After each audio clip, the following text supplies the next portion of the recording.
I'm Michael Kirby, and I'm speaking from my chambers in Sydney, Australia. And I'm talking about the separation of powers doctrine as it applies in the countries of the Commonwealth of Nations. And I've mentioned that my work and my observations on this matter has been made much easier by the excellent issue of the Parliamentarian by the Commonwealth Parliamentary Association, which includes studies of the separation of powers doctrine as it has been applied in many Commonwealth countries, with concrete instances that make it easier for the mind to grapple with what the problem is and how it has been resolved, how it will be different in every Commonwealth country, how it will be different by reference both to the history, the legal history, the doctrines, and the language of the constitution of each Commonwealth country, which is going to be different. So in the study of the separation of powers, I've so far dealt with the separation of the executive power from the legislative power, which in countries of the Commonwealth is generally rather attenuated by reason of the fact that English constitutionalism evolved after the American Revolution in the 19th century so that the executive government actually sat in the legislative chamber. And that's where, generally speaking, the executive government is found in most Commonwealth countries, sitting in the chamber of Parliament as members of Parliament elected from the members of Parliament by reference to what political party generally, or what allegiances exist in the lower house of Parliament. That's the rule, and therefore it really dampens down the strictness of the separation between the executive government and the legislative government and makes it much less strict than in the case of the Judicial Branch, where different issues, different functional issues arise. I've then turned to the Judicial Branch and I've divided my remarks into three.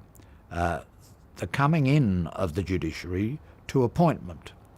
What role should be played in that respect by the political branches, the legislature and the executive? Should there be an advice and consent provision in the legislature, such as exists in the United States of America, or at least an advice and notify provision as now exists in the federal sphere in Canada? Or should the executive have a power over the appointment that is not constrained by any requirement of a legislative component? I now turn to two other areas where the independence of the judiciary is in question in the minds of some. One of those is in the work of the judiciary, and the other is in the removal of the judiciary. Appointments, work, removal.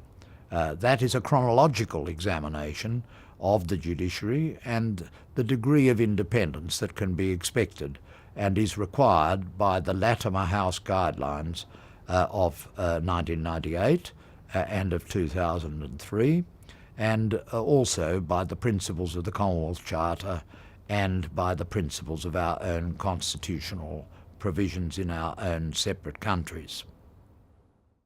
The separation of powers is very well outlined in the Commonwealth Parliamentary Association's journal, The Parliamentarian, in 2016. There are many wonderful instances that illustrate the issues that I will be speaking of in these remarks. Instances, concrete instances where the issue of the separation of powers doctrine and whether it applies in particular cases, including in cases involving the separation between the judicial branch of government and the legislative and executive branch of the government on the other hand, instances of this from countries as far apart as the United Kingdom and South Africa, India, the Seychelles, and other countries of the Commonwealth are all outlined in this excellent publication.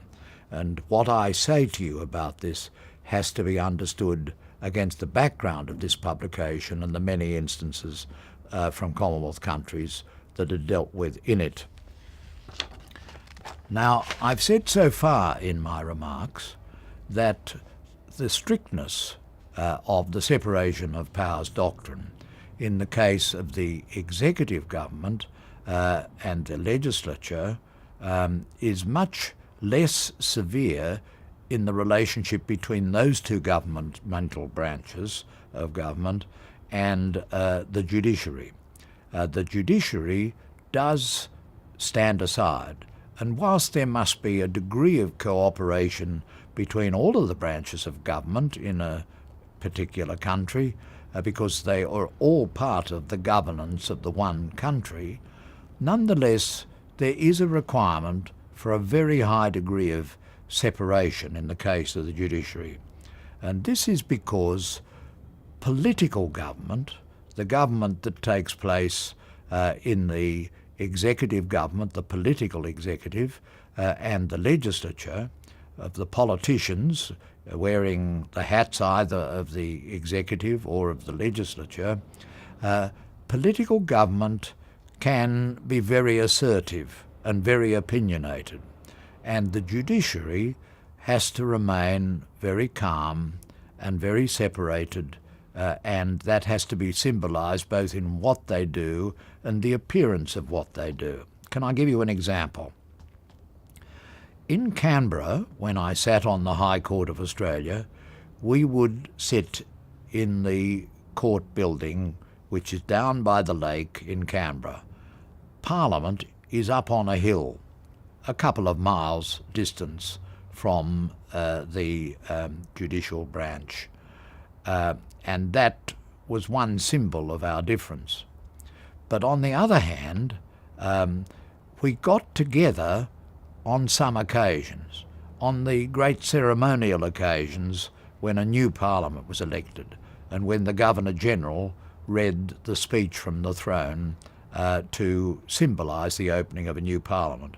The justices of the High Court, just as in England, the justices of the House of Lords, now the Supreme Court, and in many Commonwealth countries, traipsed up the hill and sat in Parliament and had a cup of tea with the members of Parliament, and they all came up and tried to have pleasant banter and generally observed the rule of separation. But it was a very rare encounter. Fundamentally, we didn't have much to do with the members of Parliament, and that was symbolic and important because it notified the fact that we did our job separately and apart in order that we were not tempted into the corruption of power that is in the possession of members of Parliament, and especially of the executive government if it's in the Parliament. Even when we went to the airport at the end of the week, after a busy week working in the courthouse, we had a separate room in the airport, and we kept to ourselves there so that we wouldn't be bumping into and hearing the complaints of and hearing the insults of the members of Parliament because they didn't agree with this or that the court had done. Of course, we read the papers, we heard what was said, we sometimes read the speeches in Parliament, and increasingly in recent years we read the speeches in order to understand what on earth Parliament had been at when it enacted a particular law. But generally speaking, we kept to ourselves and didn't have much to do with the members of Parliament. And I think that's quite a good rule of prudence, because if you mix too much with people who have political power, the temptations may be there to take a look at the law and have a view of the law which may be not that which is the best view of the law from the point of view of the citizens. Keeping your mind open and separate from the view of politicians is a way of serving the whole citizenry, serving all the people of the country and not just the people in the majority whose views are reflected by the election of a government. A government will be elected in accordance with the majority votes, and often the parties that form the government are the parties that have the majority of the citizens behind them. But a true democracy is upheld by the judiciary and represents both the majority but also the minority and the vulnerable minorities that need the protection of human rights, which isn't always accorded by the decisions of government. Now, I want to divide my remarks about the separation of the judiciary into three phases. First of all, the appointment of the judiciary. Secondly, the work of the judiciary. Thirdly, the removal of the judiciary. At all points in that configuration, that troika of powers, the people in Parliament have a role to play. And that role is very important in most countries of the Commonwealth. Things differ, of course, from one jurisdiction to another. The common principles have been approached in the Latimer House Guidelines on the independence of the judiciary in 1998 and the Latimer House Guidelines on the independence of the branches of government in 2003. It's important to have regard to what is said in those two documents, because there is an attempt to encapsulate the wisdom of the experience of different Commonwealth countries. And of course, in different countries, it's the language and interpretation of the Constitution that prevails, not anything that I say now, because things will be different from one Commonwealth country to another, having regard to their traditions and the principles of independence of the judiciary in their particular constitutional instrument and its interpretation. As I previously said, absolute strictness was not a feature of the government of the English, and in the case of the Lord Chancellor, he was both the head of the judiciary as a judge himself. He was also the head of the Judicial Branch and appointed other judges or nominated those judges to the cabinet in which he sat, and he also took a part in the assignment of judges to the particular cases in which they would sit by roster. And in addition to that, he normally invariably sat in the House of Lords, and that meant that he was in the three branches of government all at the one moment of time. Now, that lasted in England until 2005, when it was criticised strongly in the European Court of Human Rights. The United Kingdom was a party to the European Convention on Human Rights, and so steps were taken to change that position, and the position has changed. In the old days, the House of Lords was actually effectively a committee of the House of Lords in its legislative branch.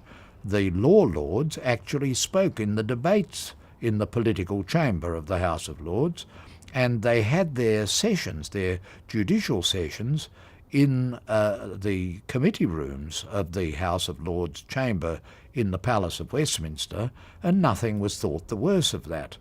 But it outraged many people in many countries, particularly Americans, because Americans had very strict rules for the separation, the physical and also the intellectual separation of the judiciary. And the European Court of Human Rights, having criticised it, steps were taken in 2005 to change it at Westminster, and the change happened. The law lords moved across Parliament Square to an old building on the other side of Parliament Square, where the Supreme Court of the United Kingdom was set up for the first time, and though they still retained the status of a lord, they took no part in the debates and took no part in the political activities of the House of Lords. They had generally not voted in political matters, but now they are even more strictly separated. In all other countries of the Commonwealth that I'm aware of, the separation is much more strict than it was in those days of the old Lord Chancellor. But I want to analyse the issue by reference to the 3 points of time: appointment, work, removal, because at each of those points of time there is a possible interface between the Legislature and the Executive on the one hand, and the Judicial Branch on another, to illustrate the fact that absolute strictness is not a requirement, and that a high level of strictness is a requirement, but that it's not absolute. Now, first of all, take the issue of appointment. The traditional way in which, in countries of the Commonwealth, judges were appointed in colonial times and later in independence times was quite simple. The executive government did the appointing. In England it might have been the Lord Chancellor with his feet in 3 branches, but in the rest of the Commonwealth countries that had self-government, it was done by the elected government that sat in Parliament. And they appointed the judges. They had a debate about it in the political cabinet. The politicians decided who they wanted. Often they wanted someone on the conservative liberal spectrum that they thought might be generally sympathetic to their point of view. But they had no control over the judges once they were appointed. They had very little to do with the judges after appointment, and some of the people who were appointed turned out to be a bitter disappointment to the politicians when a Conservative government had appointed a judge and he turned out to be a Liberal, or a Liberal government had appointed a judge and he turned out to be profoundly Conservative. We've had cases of that in Australia, and it's not at all uncommon, because once appointed, the judges were independent. However, in more recent times, concern has been expressed that this giving of the power, the unfettered power of appointment, to the political branch, the executive government, the elected executive government in Parliament, was concentrating too much power in the hands of the politicians.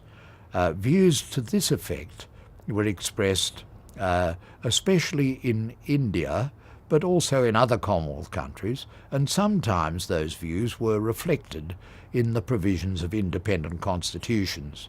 In those constitutional provisions there were requirements, either of a soft or detailed kind, of consultation with specified persons, the Bar Association, independent groups of citizens, or other sources of information before the executive government nominated a person, or in some ways following the American system, requirements as now exist in Canada for the government to report the person that it is nominating to the Parliament, so that there can be scrutiny in Parliament and an opportunity for Parliament to express its opinion, generally more in the nature of a veto opinion or a blackball opinion than of a real engagement with the appointment, as happens in the Senate of the United States with its entitlement to advise advise the President, advice and consent to the appointment nominated by the executive government. It's different in different Commonwealth countries, but in the Latimer House guidelines there is a statement that there should be either a person or a committee that advises the appointing authority to make sure that the decision is on merit and is not purely a political decision by the executive government. Now, there are arguments for and against this point of view. I have to tell you that in Australia, most people favour, I think, a general continuance of the final decision of the political branch, the executive sitting in Parliament. Why should that be so? Isn't there a risk that they might just appoint a political toady who will do their bidding?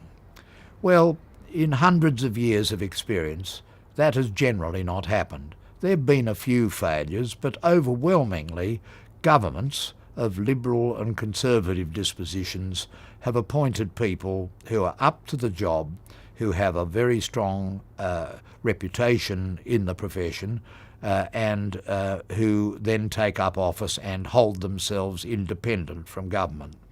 The books that contain the great story of the common law over hundreds of years, 800, 900 years of history, are books that aver to the fact that once appointed, judges hold themselves independently.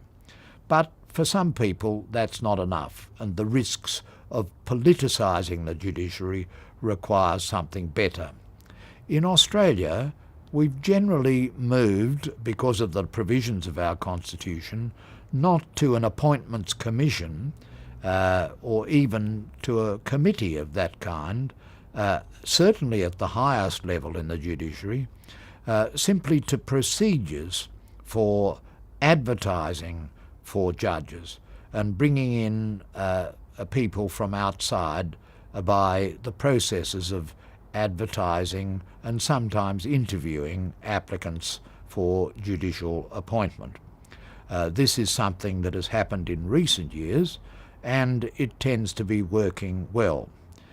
My own feeling is that the power of the executive government to have a say in the appointment of the judiciary can be a good protection for a democratic element in the selection of judges. And a democratic element in the selection of judges may be a useful antidote, depending on the circumstances of the particular country, a useful antidote against what I might call the old boy network of the profession itself, the legal profession. There is, in the opinionated organisation of the legal profession, sometimes a desire to keep everything basically as it is, and in that sense to uphold the tradition of the independence of the judiciary. But on the other hand, that can sometimes mean that we don't get many judges from the category of women lawyers, or we don't get many judges from minority races. In Australia, it has sometimes been said, where are the Australians of Asian extraction on our bench? They are not represented in the number that they now exist in our community. Is that something that the judiciary or that the legal profession would be more likely to correct, or that the politicians representing the people might be more likely to correct? If you look at the composition of the highest courts of the world, then I think it's fair to say that where the legislature and the executive branch, the politicians, have a say in who should serve in the highest judiciary, you will more often see women in the highest judiciary. In Canada and in the United States, for example, and even in Australia, we now have very large numbers of women. In Australia, it is 3 of the 7 justices of the High Court are women. I'm not so sure that would have happened if the selection had been left to expert committees who kept talking about merits and often thought merit means basically doing the big commercial cases and not necessarily reflecting the diversity of experience and opinion and sympathy for people in minorities that politicians will know much more about than the judiciary and the legal profession. Anyway, this is something that has to be sorted out in each country according to their needs. Concerns about corruption intruding into the judiciary certainly have to be taken very seriously, because the notion of an uncorrupted judiciary is something that is absolutely central and essential to an effective judiciary. and it's one of the great gifts of British governance that all of us should preserve and have taken advantage of. Now, in the work of the judiciary, there are questions of how far the executive government and the legislature can intrude. For example, some very interesting cases appear in the item in the Parliamentarian that illustrate the challenges that can arise in laws in the Parliament that are said to intrude unacceptably in the decision that the judiciary makes. For example, laws that require mandatory sentences upon particular crimes. These have been challenged in the Seychelles and in other jurisdictions as being incompatible with an independent judiciary, because it's basically telling the judges what the sentence they will impose will be instead of leaving it to the independent discretion of the judges. This is a tricky problem, and there could be instances where that form of intrusion by Parliament and the executive government, the opinionated branches of government, into the neutral role of the judiciary can go too far. And keeping a discretion is a very important feature of the role of the judiciary. But the cases that have come up on this score have pointed out that for many years in England, in colonial times, there was a mandatory sentence for murder, and that was the sentence originally of death and more recently of life imprisonment. And what actually happened in the carrying out of that sentence would depend often on the conduct of the prisoner in prison and on parole board decisions and matters of that kind.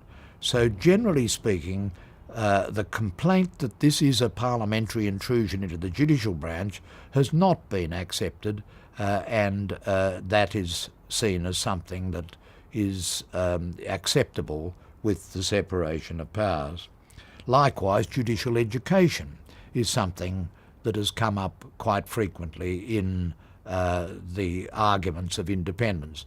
Is this an attempt by the executive government to mangle with the minds of the judges and to give them political correctness and to interfere in their independent decisions? That's something which I think has generally been rejected, because the judges go to courses and in their induction they get education to tell them about racism and about attitudes on religion or sexuality and other such matters, so that they can be judges for all the people. And that is something that is consistent generally with, depending on how it is done, with judicial independence. We need judges with an independence of mind. It's an interesting thing that in Australia, the law from the very earliest colonial times denied the Aboriginal people, the indigenous people, the claim to respect for their land rights. And that was a very serious intrusion into the economic empowerment of the Aboriginal people. Eventually, that was overcome. And though we had one of the longest democratic legislative traditions in the whole world, it was not overcome by the parliaments and by the executive governments. It was overcome by the judicial branch of government in the great Mabo decision of the High Court of Australia shortly before I was appointed to that court. That held that, contrary to the earlier law, the land rights of the indigenous people had to be respected. That was a very good illustration, I think, of the fact that the political branches have their role to play, but so have the judicial branch of government, because they will often march to a different drum, and a drum that is not just defensive of majorities, but is defensive of all people in the country and of the fundamental human rights of all people. Now, I want to deal finally in this area of the separation of powers with the going out of judges, the removal of judges. And that has happened in Australia in two ways. It's happened under the Constitution because of the provision, which is quite common in Commonwealth countries, for the removal of judges to take place in the case of proved incapacity or misconduct, which is proved to the satisfaction of the legislature, the politicians in Parliament. This is why I've been a bit sympathetic to the notion of members of Parliament having a say, a substantial say, in the appointment of the judiciary at their coming in and at their going out. That creates the harmony of constitutional principle and creates a democratic element of the judiciary without requiring the judiciary to dance to particular democratic themes.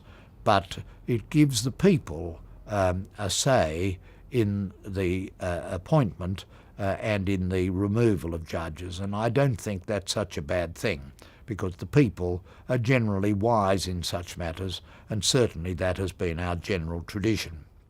In Australia, we've only had one case of a judge removed from office, which was Justice Vasta of Queensland.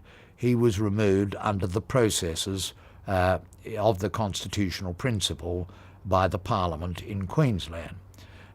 We've had one attempt to remove a judge from the federal judiciary, Justice Murphy, but that didn't proceed to conclusion.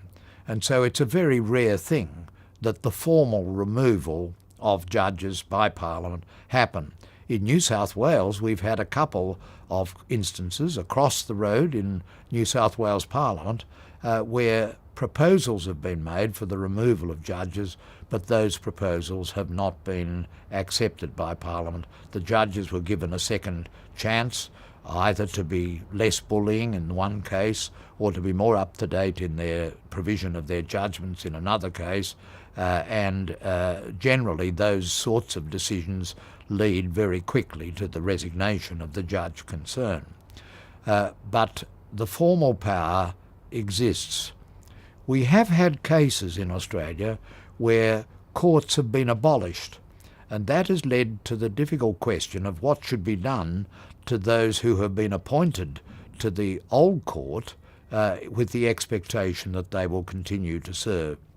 In the federal sphere in Australia, there has been a very strict principle which has been observed that where a person has been a federal judge, whatever happens to the institutional arrangements of their court, they will be kept on the payroll, and often they will be given a judicial position of equivalent rank. In the state sphere, that principle was not required originally by constitutional requirement, but it has been incorporated in several of the Australian states by subsequent provisions and has been given in force by events that have happened where a court has been abolished and a need has arisen to replace the judges. Generally speaking, those judges now have been given equivalent positions, and it's very important that you don't have a system removing the tenure of judges, which was guaranteed as a means of ensuring their independence by the simple expedient of destroying their court and creating a new court and not appointing them to the new court. That's something that has happened in Australia and needs to be closely watched and vigilantly guarded against. The net result of all this is that the one branch of government that has to be kept to a very large extent separated from the other branches is the judiciary. And this is for the functional purpose of making sure that the judges are not themselves under pressure in their decisions. It's actually a principle which has been upheld by the Privy Council both as against the executive but also as against the Chief Justice. Judges are not the servants of the Chief Justice, and they must have independence from the other judges who are members of their court. Of course, judges have to get on together as far as they can. Professionally, they have to work together and cooperate together, just as judges and courts are subject to the grants of funding from the executive and from the Parliament, because it's the people from whom the monies are raised in taxes that have the last say in Parliament. The branches of government must, to some degree, work together and cooperatively, but keeping the judicial branch separate is important to keep the judicial mind separate. Remember, the executive government sitting in Parliament is there to uphold what they conceive as the wishes of the majority in the community. That's democracy.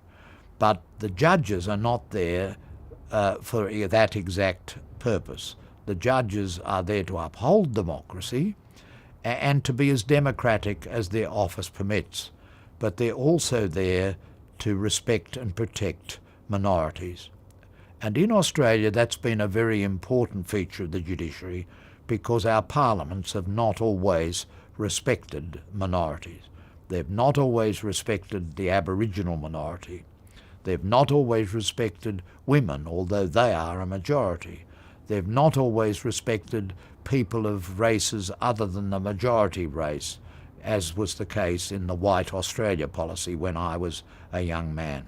And they've not always respected the rights of people with disabilities. They've not always respected the rights of refugee applicants, and certainly, as I know in my own life, they've not always respected the rights of LGBTIQ people, gay people. And the judges are there to uphold the rights of all. And that is an important feature of the judiciary that requires not only that they be physically separated and not sit in each other's chambers, as happened in the old days of the House of Lords, but that their minds should be separated, and their hearts should be separated, so that they can act with fidelity and defend the Constitution and uphold the fundamental human rights of all. That is the beauty of the judicial office. It is its special mission, and it sometimes requires the judiciary to strike down laws or to require changes to law in order to uphold the rights of all. Equal justice under law is an essential feature of our governance, and the separation of powers is a great doctrine which is not rigid, but which is designed fundamentally to uphold that principle. Equal justice under law, equality, human dignity, fundamental human rights, the rule of law, with the executive and the legislature doing their important roles, and the judiciary performing its important role as a guardian and upholder of the rights of all.